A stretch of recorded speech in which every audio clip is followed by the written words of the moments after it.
자, 이번에 애널리스트 코너고요. 좀 심도 있게 들어가 보는 분석 코너입니다. 문화 콘텐츠 관련된 이슈를 주제로 하고 있는데 또 말씀 주시기 위해서 흥국증권 리서치센터 미디어 인터넷 애널리스트 조태나 연구원이 자리했습니다. 어서 오십시오. 안녕하세요. 네, 오랜만에 뵙습니다. 네, 자주 나와주시면 좋은데. 네.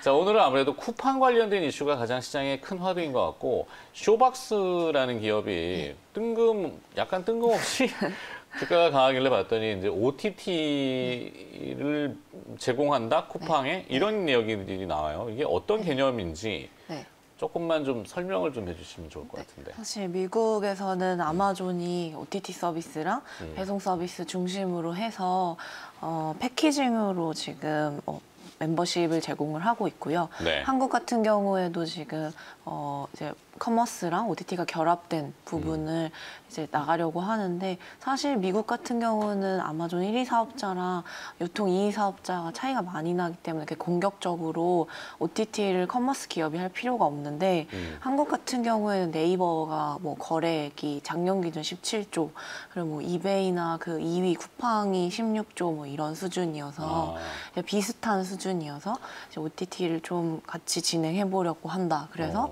쿠팡에서 쇼박스 영화를 수급을 많이 해갔고요. 네. 그래서 그게 오늘 좀 쿠팡 상장과 관련해서 아마 종목 배송하고 OTT를 어떻게 연결하는 거죠? OTT 그러면 보통 우리가 상징적으로는 넷플릭스라고 하는 기업을 많이 얘기들을 하잖아요. 그러니까 제작을 하는. 근데 제작물이 보통 뭐 영화나 뭐 드라마나 이런 쪽인데 그것을 배송하고도 연결이 돼요? 연결은 아니고 예를 들어서 월에 뭐 $10 이렇게 하면 이게 아마존 12달러인데 구독 경제. 네, 구독해서 배송비가 무료되고 그리고 OTT도 무료로 다 볼 수 있게. 복합 상품 네, 같은? 복합 상품이에요, 지금. 그렇게 이해되면 되겠군요. 네네. 많이 움직이는군요. 네. 쿠팡에 저도 이제 아는 지인이 있어가지고 얼마 전에 그 영상 사업 쪽으로 합류한 지인이 뭘 할까 여기가 그랬는데 그렇게 하는군요. 주말에도 했더니 일한다 그러더라고요. 네. 엄청 일만이요. 맞아요. 동남아 OTT 업체도 인수를 해서 쿠팡이? 훅이라는데 훅이라는 업체를 인수를 해서 지금 그 훅 안에 컨텐츠를 수급해서 넣는 역할을 하고 있다라고 보시면 될 것 같아요. 미디어를 연관하면은 많이 확장성이 있을 수는 있겠네요. 홈쇼핑의 개념이라든지 아니면 뭐 영상을 보다 구매를 한다든지 뭐 이렇게 할 수 있는. 자, 그러면 쿠팡은 그거고, 자, 오늘 미디어 컨텐츠 제작사 중에서 스튜디오하고 프로덕션의 차이가 크다. 이런 뭐 타이틀이 나왔고, 이제 제작사를 넘어서 스튜디오 시대. 그러면 이 뭐 패키징 능력? 이건 무슨 내용이죠? 이거는 이제 기존에 있는 컨텐츠의 기획에 붙일 수 있는 배우, 그다음에 캐스팅, 그리고 감독이나 연출, 그다음에 제작진은 이제 전체적으로 패키징할 수 있는 능력이 좀 어느 정도 되는 곳들. 패키징 그러면 보통 우리가 반도체에 쓰거든요.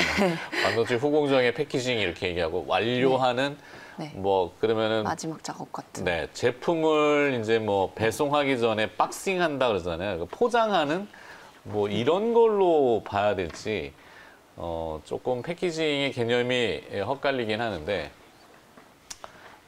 지금, 의자 높이가 낮았죠? 높이라고. 자, 그래서 이 패키징의 능력, 그러니까 뭐 제작, 기획, 그다음에 외주, 이게 그동안 분리되어 있던 것들을 한데 뭉쳐서 수직으로 하는 어떤 이런 형태를 의미하는? 네. 그러니까 기획부터 투자까지 한 번에 패키징으로 할 수 있는 거고 기존에 저희가 알고 있던 뭐 에이스토리나 뉴나 이런 키스트 같은 제작사들은 외주 제작 위주로만 하다가 이제는 그 제작사들 자체가 기획을 가지고 거기에 캐스팅이랑 연출까지 다 붙여서 심지어는 이제 투자까지도 들어가는 이제 토탈 솔루션이라고 말씀드리면 편할 것 같아요. 이 엔터 업계도 조금 복잡다단해가지고 뭐 건설사들 보면은 그러니까 분양해놓고 시공하고 이러다 보니까 나중에 매칭이 안 되고 막 복잡해지잖아요. 제작도 투자가 와야지 또 뭐 설계 들어가고 단계별로 막 하다 보니까 나중에 막 뒤엉켜 버리면은 이상해지는 건데 그거를 없애고 그냥 하나로 묶어서 다 네. 패키징한다 이런 네. 개념으로. 그렇게 해서 안정적으로 뭐 연간에 3편에서 4편 정도만 공급할 수 있으면 네. 그게 이제 어느 정도 미니 스튜디오로서의 전 역할을 할 수 있다라고 생각을 하고 있습니다. 그런 규모의 경제, 열리려면 자금력도 풍부해야 되고 어떤 시스템들도 완벽하게 이제 가지고 있어야지 이런 패키징 기술이 있을 텐데. 네. 그러면은 단순 제작사를 넘어서 네. 스튜디오가 필요해진 배경? 네. 이렇게 적어주셨는데 이건 또 무슨 의미죠? 그거 같은 경우에는 지금 OTT가 갑자기 한국 시장에 좀 많이 들어오고 있는 상황이어서 이제 그 OTT 입장에서도 콘텐츠 수급을 좀 안정적으로 하고 싶고 퀄리티가 높은 작품을 좀 받고 싶으니까 네. 그 파이프라인이 좀 완성된 그런 제작사들이 필요하다라고 생각을 하고 있어서 그래서 이제는 외주 제작만 단순히 맡기는 게 아니라 그 제작사들이 좀 안정적으로 콘텐츠를 줄 수 있는 스튜디오가 필요하게 되지 않았나라고 네. 생각을 하고 있습니다. 이것도 좀 이해는 어렵지만 네. 하여튼 스튜디오 그러면 우리가 또 뭐 일반적인 여기도 지금 스튜디오인데 네. 우리 방송하고 있는 것도 스튜디오거든. 스튜디오가 없이도 제작을 할 수 있었던 모양이죠? 그쵸. 이제 외주 제작사, 그냥 제작사에서 제작을 하긴 하는데, 네. 보통 이제 국내에서 헐리우드 스튜디오가 굉장히 많지만, 국내 같은 경우는 스튜디오 드래곤 정도만 스튜디오라고 칠 수 있었거든요. 네. 근데 이제 한 뭐 작년부터 시작해서 J 콘텐츠리 아래에 있는 JTBC 스튜디오도 스튜디오다라고 할 만하고, 연간에 한 15편 정도는 제작이 가능하니까, 공급이.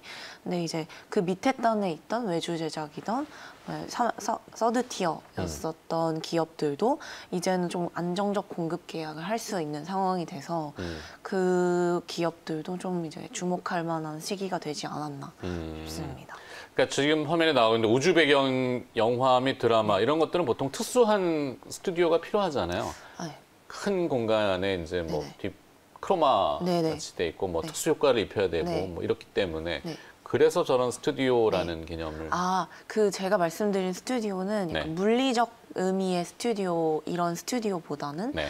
좀 다른 부분에 있어서 패키징을 하는 스튜디오다. 그러니까 일괄적으로 다 하는 거다라고 생각해 주시면 되고, 네. 물리적 스튜디오는 저희가 그냥 임대해서 사용하면 되기 때문에 그건 좀 다른 의미로 제가 개념을 잘못 생각해 주시면 이해했군요. 될 것 같아요. 약간 문외한이라서 아닙니다. 좀 이해해 주세요.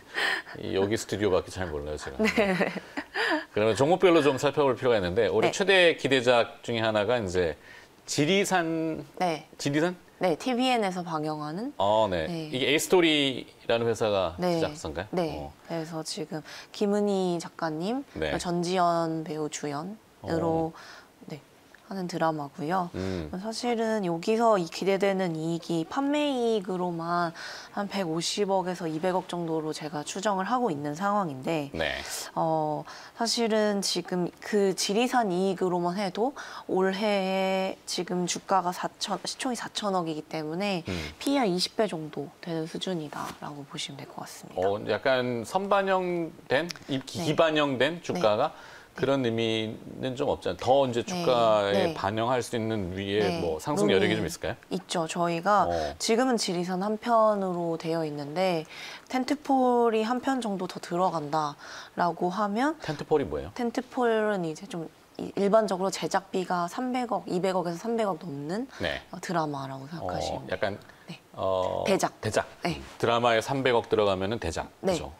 그래서 이제 저희가 텐트폴이 한 편 더 나오면 멀티플 적어도 한 30배 정도까지는 줄 수 있는 거고, 멀티플을 특별히 더 주지 않더라도 이익 기반으로 더 이제 올라갈 수 있기 때문에 지금은 뭐 5천억, 6천억까지는 트라이 해볼 수 있다라고 보고 있습니다. 네. 자, 그다음에 또 작은 기업이지만 NEW, 뉴라고 하죠. 네. 뉴도 주가는 어떻게 지금 봐야 됩니까? 지금 뉴 같은 경우에도 제가 14,000원 수준까지는 보고 있고요. 뉴도 올해에 500억짜리 대작 무빙 이 라인업으로 잡혀 있는 상황이어서 네. 지금 주가적으로 영향력이 좋을 것 같다라고 보고 있습니다. 네. 자, 그리고 앞서 저희가 이제 잠깐 보긴 했었는데 메인은 뭐 사실 이게 오늘 이게 메인이군요. 네. 스튜디오화가 가능한 제작사는 어디가 있고 그 순위가 이렇게 매겨놓으신 게 있나 봐요. 우리 네, 조태남 네. 의원이. 네. 그 내용을 조금 설명해 주시면 좋을 것 같습니다. 그 스튜디오 순위 같은 경우에는 제가 했다기보다는 그 시네21이라는 그 업체에서 네. 조사를 한 거고요. 제작사 영화 관련 예전에 영화 관련 잡지. 지금은 드라마 쪽도 많이 보고 계셔서 거기서 이제 드라마 제작이나 영화 제작 전문가 55인을 대상으로 설문조사를 했는데 지금 기대되는 스튜디오 순위가 보시는 것처럼 발표가 네. 되어 있고 1위는 네, 스튜디오 드래곤. 제가 말씀드렸던 것처럼 스튜디오 드래곤은 강력한 1위이고 연간에 30편까지 공급이 가능하기 때문에 네. 가장 큰 스튜디오로 볼 수 있다. 그리고 2위로는 카카오엠이랑 클라이맥스 스튜디오가 있고요. 클라이맥스 스튜디오는 지금 예전에 레진 스튜디오로 했었는데 레진이 키다리 스튜디오에 인수되면서 클라이맥스는 지금 따로 분리돼서 나온 상황입니다. 네. 카카오엠도 OTT로서 지금 역할을 하려고 해서 카카오엠이 굉장히 기대되는 순위에 올라왔고 3위는 제가 말씀드렸던 것처럼 올해 지리산 라인업 잡혀있는 A스토리가 있고요.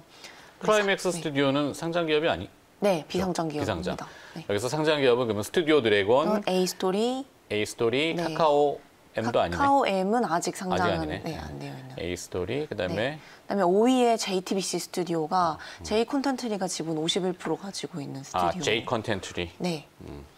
로 지금 많이 올라왔어요. J 콘텐츠리 같은 경우에는. 네. 그래서 앞으로도 계속 주목할 만하다라고 저는 보고 있고 6위에 좀 눈여겨봐야 될 게 스튜디오 앤뉴. 제가 말씀드렸던 뉴의 자회사로 있는 네. 스튜디오고요. 그다음에 엔솔로지 스튜디오가 JTBC가 지금 인수한 회사여서 JTBC 스튜디오만 5위인데 그 자회사도 6위에 차지하고 있다고 봐주시면 될 것 같습니다. 그렇다면 이 대장주격인 스튜디오 드래곤은 좀 어떨까요? 4분기 실적은 조금 아쉬웠던 것 같은데 그 이유가 무엇인지 그리고 지금 앞서 이제 기업들이 쭉 열거가 됐는데 저 중에 혹시 탑픽은 스튜디오 드래곤. 탑픽은 스튜디오 드래곤. 뉴입니다. 뉴로? 지금은. 오, 그러면은 스튜디오 드래곤의 4분기 실적 부진 배경 얘기해주고 그다음에 뉴 부가 설명. 네. 그러니까 스튜디오 드래곤 같은 경우에는 지금 4분기 실적이 아쉬웠었던 이유가 스위트홈 성공으로 성과급이 한 30억 정도 나갔고요.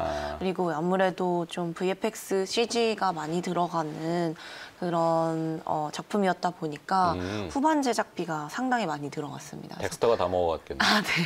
제작비가 초과 금액이 좀 많이 컸었고요. 그래서 지금 이번 실적은 좀 아쉬운 면이 있었다.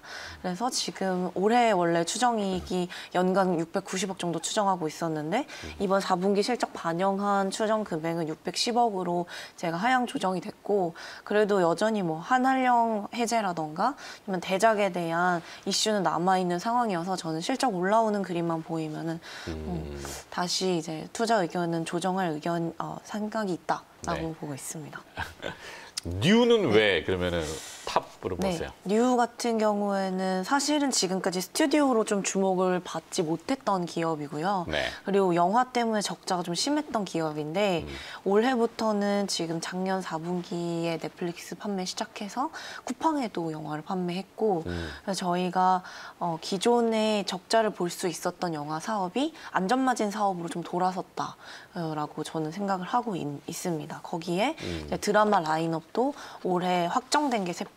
그다음에 한두 편 정도 좀 더 업사이드가 있는 상황이라서 정말 진정한 스튜디오의 의미는 뉴가 되지 않을까라고 보고 있어서 주가도 지금 10,000원 수준이어서 아직도 업사이드 뭐 40% 정도는 남아있다라고 생각을 하고 있습니다. 알겠습니다. 오늘 탑픽은 뉴로 정리하면서 여기까지 듣도록 하겠습니다. 흥국증권 리서치 센터 미디어 인터넷 애널리스트 조태나 연구원이 오늘 수고해 주셨습니다. 고맙습니다. 네, 감사합니다.